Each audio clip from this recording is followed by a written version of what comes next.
enregistrer sur cet ordinateur.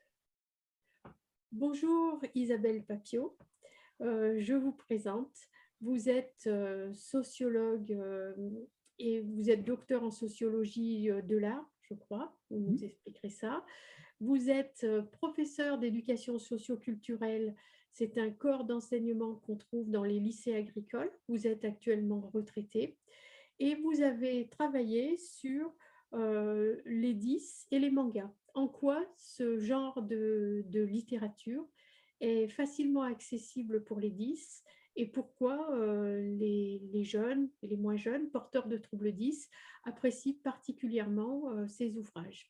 Donc, je vais vous laisser nous présenter à la fois l'expérience que vous avez dans le domaine de l'enseignement et comment vous avez travaillé avec des élèves autour du manga, et puis quelles sont ces spécificités justement du manga qui font qu'ils sont particulièrement appréciés par les 10. Voilà, je vous laisse la parole. Bien. Bonjour, je remercie déjà les organisateurs de la deuxième nuit des 10 de m'avoir convié finalement à partager mes témoignages que j'ai vécu de façon, c'est vrai, relativement riche pendant ma vingtaine d'années d'enseignement en lycée agricole.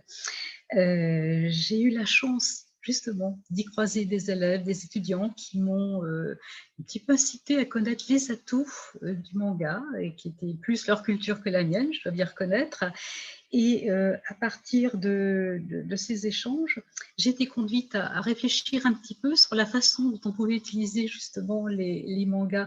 Alors déjà peut-être comme support pédagogique, et puis ensuite comment on pouvait aussi les exploiter pour transmettre à des élèves qui seraient plus fragilisés en matière de lecture, davantage de confort, davantage de mieux-être, tout au moins.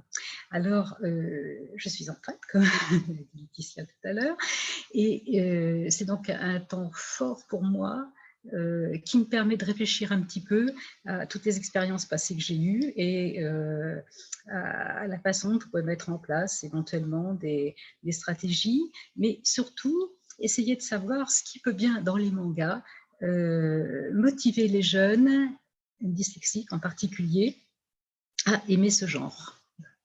Alors, ces expériences très riches dont je vous parlais, eh ben, je suis très heureuse de les partager avec vous parce que la première expérience, alors ça n'a pas été auprès d'une jeune élève dyslexique, mais ça a été auprès d'une élève en grande difficulté parce qu'elle était très angoissée, en phobie scolaire, déscolarisée avec un accompagnement thérapeutique. Et c'est une jeune fille qui fréquentait donc mon atelier d'art plastique que j'organisais le mercredi.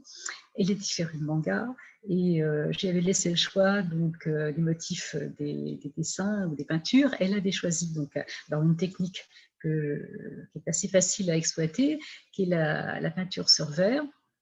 Et elle avait choisi de traiter en particulier donc des personnages de manga.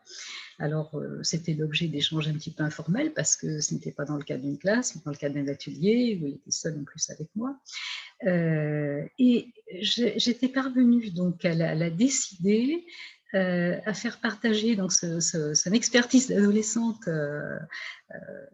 passionnée de manga auprès des jeunes documentalistes donc de l'époque au CDI, parce qu'on avait au CDI un fonds qui n'était pas extrêmement riche en manga, déjà un petit peu pauvre en bande dessinée, mais encore moins riche en manga. Et ça avait été l'objet donc pour elle déjà de refaire les premiers pas dans l'enceinte de scolarisation, puisque l'atelier était centré de l'enseignement.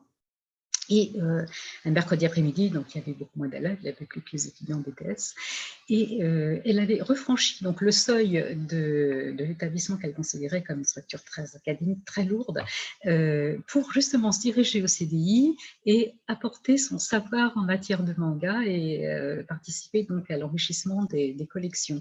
Puis en même temps, ça avait permis un petit peu de combler son déficit en reconnaissance.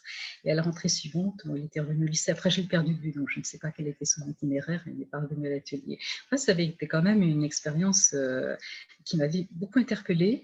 Et la seconde expérience, ça a été celle d'accompagner des étudiants, des étudiants en BTS, qui avaient concevoir et surtout à mener un projet d'initiative et de communication dont ils avaient le libre choix du thème.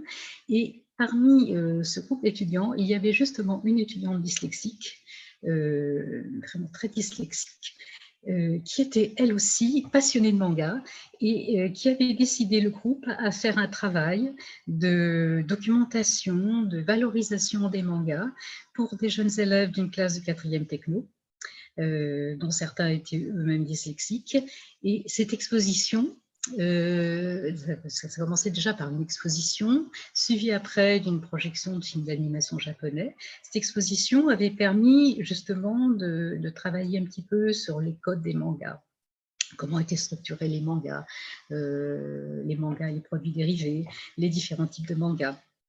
Et puis ensuite, on s'était dit qu'une exposition, c'était bien, mais qu'il fallait impliquer des images, c'était pas suffisant.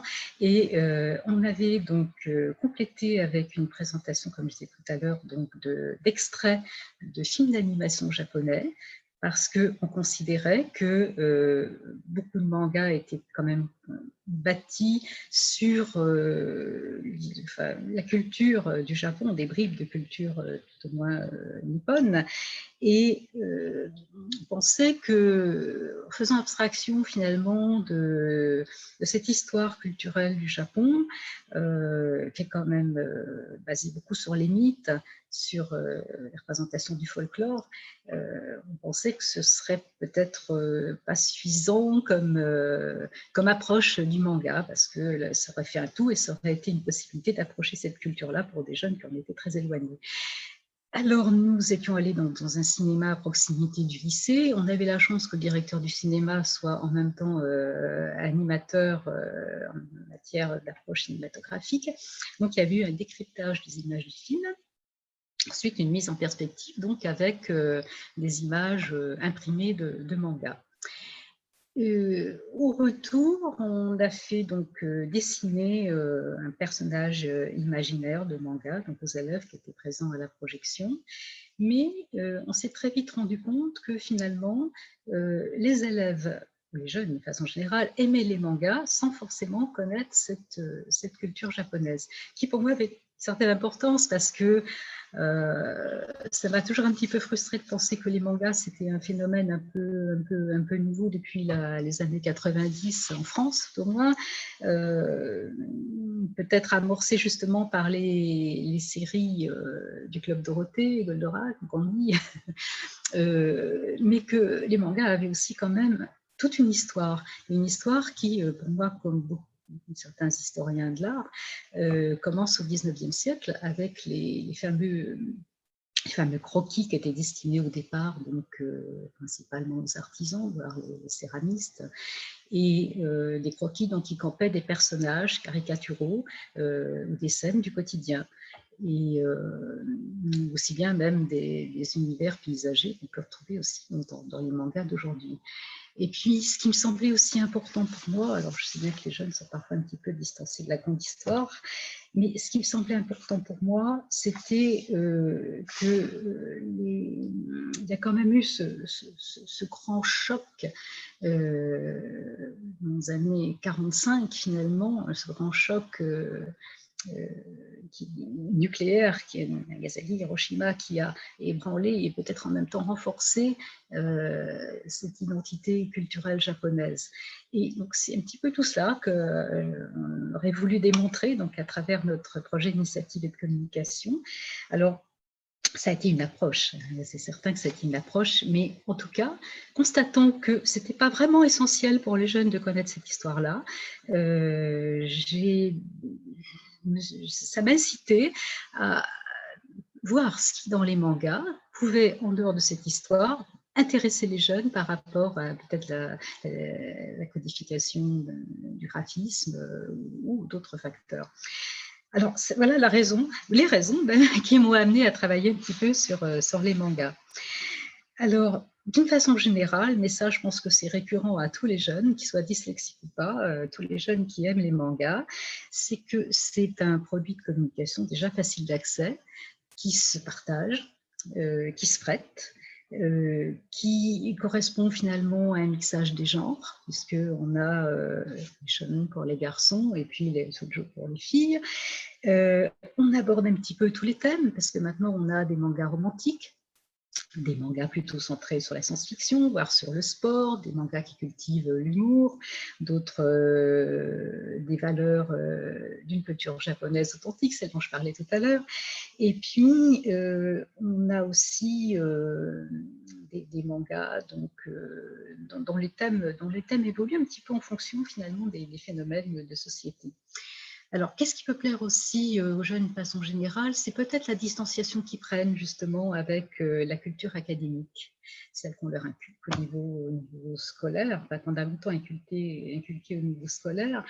Et puis, peut-être une distanciation aussi avec la famille, avec les parents, parce que c'est un peu clanique. Finalement, c'est une méthode de décodage de lecture dont sont parfois éloignés un petit peu les parents. Après, je pense qu'il y a la recherche d'une harmonie qui contrecarre justement un petit peu ce qu'on appelle les affres de l'adolescence et en particulier les angoisses des jeunes. Parce que les héros de manga, ils ont tous un profil humain, c'est-à-dire qu'ils ont tous une part sombre et une part lumineuse, comme dans Harry Potter, qui m'a manqué pas le manga, mais voilà, ils cumulent à la fois le bien et le mal, et contrairement au conte, il n'y a pas de morale finalement.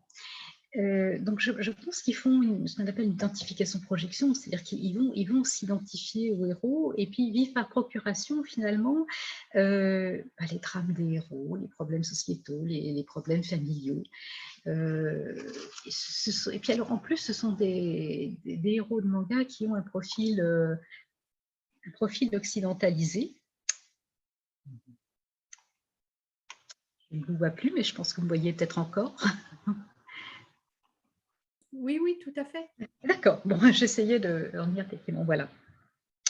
Donc, c'est tout un tas de facteurs, finalement, qui font que, comme ces héros ont des sentiments, tout, finalement, comme les jeunes, qui sont parfois un petit peu seuls pour vivre ces sentiments, eh bien, c'est facile pour eux, donc, de se projeter à travers ces héros. Bien. Et alors, qu'est-ce qui, en particulier, est attractif pour des jeunes qui sont en difficulté de lecture, qui sont donc notamment dyslexiques? Eh bien, c'est que parallèlement à toutes ces généralités-là, il y a des spécificités au niveau quand même de la construction des mangas, au niveau de leur code graphique, qui peuvent être appréciés justement par ces lecteurs non standards. C'est-à-dire, alors, on a des facilités déjà de décodage. Il y a très peu de texte. Les phrases sont relativement courtes, la ponctuation est assez pauvre. Il y a une écriture du récit aussi qui repose sur une évolution chronologique. Il y a souvent en plus en première page la présentation de l'ensemble des héros, de façon à ce que les jeunes puissent repérer, se retrouver à travers l'ouvrage par rapport à l'identification des personnes. Il y a évidemment plus d'illustrations que de textes. Alors, chaque illustration concrétise en fait une séquence de récit, une séquence de texte, et ça pallie un petit peu à la sollicitation de l'imaginaire qu'impose justement le décodage d'un texte. Pour décoder un texte, il faut déjà décoder les mots, les lettres, les syllabes, comprendre le sens, imaginer, alors que là, l'image est déjà servie finalement sur une planche. Donc, c'est déjà un atout quand même important. On me dirait c'est un peu comme la bande dessinée, évidemment, mais il y a un repérage de l'essentiel, contrairement à la bande dessinée, parfois au détriment des détails, justement. C'est-à-dire, et là, je pense que ça peut être un remède justement aux troubles de l'attention. Parce que les troubles de l'attention nécessitent quand même un rythme séquentiel de moindre durée. Et là, je pense qu'avec les mangas, on est dans ce profil-là. Et puis, il y a autre chose aussi dans ma réflexion, surtout depuis que je suis en retraite, j'ai beaucoup de temps, j'essaie de travailler sur la rapidité donc en matière de perception, puisque en tant que sociologue de l'art, je travaille beaucoup sur les représentations et sur l'image. Donc, j'ai travaillé vraiment sur le décryptage de l'image et j'ai remarqué que pour faciliter cette rapidité de perception, on avait des changements de code vestimentaire assez rare d'un même personnage tout au long du manga. On avait des coiffures, des styles de coiffure déjà et des couleurs de cheveux qui identifiaient bien chaque personnage, sans forcément se référer au texte. On peut avoir des cheveux verts, des cheveux roses, des cheveux bleus, qu'on n'a pas forcément dans la bande dessinée non plus. Et ces différentes couleurs, ces différents types de coiffures et ces vêtements qui sont récurrents dans le stylisme pour chaque personnage à travers l'ensemble du manga font qu'un jeune peut facilement repérer un héros ou ses compagnons. Alors, il y a aussi l'introduction d'onomatopées pour accentuer une situation, par exemple. Ça, on retrouve aussi dans la bande dessinée. Mais il y a une volonté de décor épuré, qu'on n'a pas toujours en début. Donc, une volonté de décor épuré, des décors qui sont même parfois réduits à un espace sans aucun élément, pour recentrer donc sur l'esthétique des personnages. Et ce qui permet en même temps un recentrage sur les sentiments des personnages, parce que ça va favoriser le vécu, le décryptage de la psychologie des personnages. Et il y a une survalorisation de l'expression visuelle,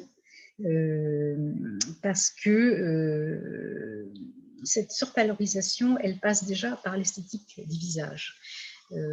Quand on regarde un manga, l'élément principal de décryptage, c'est déjà le faciès, c'est-à-dire voilà, les mimiques, le nez qui est toujours très petit, mais l'expression du regard et de la bouche. Et je disais tout à l'heure que les personnages étaient représentés de façon occidentale.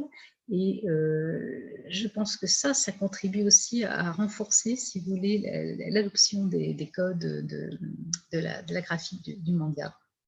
Alors, ce que je vous propose de faire, c'est de voir sur une planche, justement, les éléments dont je vous parlais à l'instant. Et c'est une planche extrêmement intéressante parce qu'elle est extraite, alors non pas d'un manga japonais, mais d'un manga français, qui est finalement la plus longue série de France, puisque je crois que l'auteur arrive actuellement à son 20e tome. Et il s'agit de la série Dreamland de Renaud Lemaire, qui est parue donc aux éditions Pika, et voilà, qui raconte les aventures d'un groupe d'adolescents qui utilisent aussi beaucoup de symboles de force, donc puisés de leur, je pense, de leur angoisse respective. Alors, bien, donc vous avez devant vous cette planche extraite du manga dont je parlais. Alors, qu'est-ce qu'on voit sur cette planche? Déjà, un arrière-plan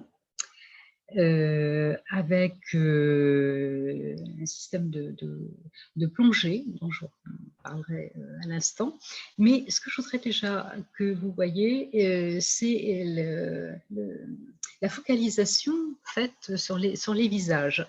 Et donc, on a l'expression orale relativement quand même réduite par rapport à l'ensemble de la page, mais surtout, on a une approche des visages qui passe par de grands yeux, c'est-à-dire c'est même une approche sensorielle des protagonistes. Il y a, alors ça, c'est un traitement plastique qu'on attribue à Tezuka, qui a modernisé donc le manga dans la seconde moitié du XXe siècle et qui s'est inspiré des grands yeux des dessins animés de Walt Disney, mais plus particulièrement de Bambi, puisque Bambi a été traité de façon humanisée par Disney, donc dans les années 1942, je crois, et découvert au Japon en 1951. Et puis, comme la culture japonaise, dont elle est basée sur l'animisme et qu'il y a une sensibilisation à la nature, je pense que les dessins animés donc, de Walt Disney ont séduit, surtout Bambi, ont séduit donc les Japonais parce que c'était couplé avec des clichés un petit peu lyriques de la nature. Donc, et puis, il y avait un faciès tout en rondeur qui rappelait aussi le monde de l'enfance, qui, je pense, contribue à dédramatiser un petit peu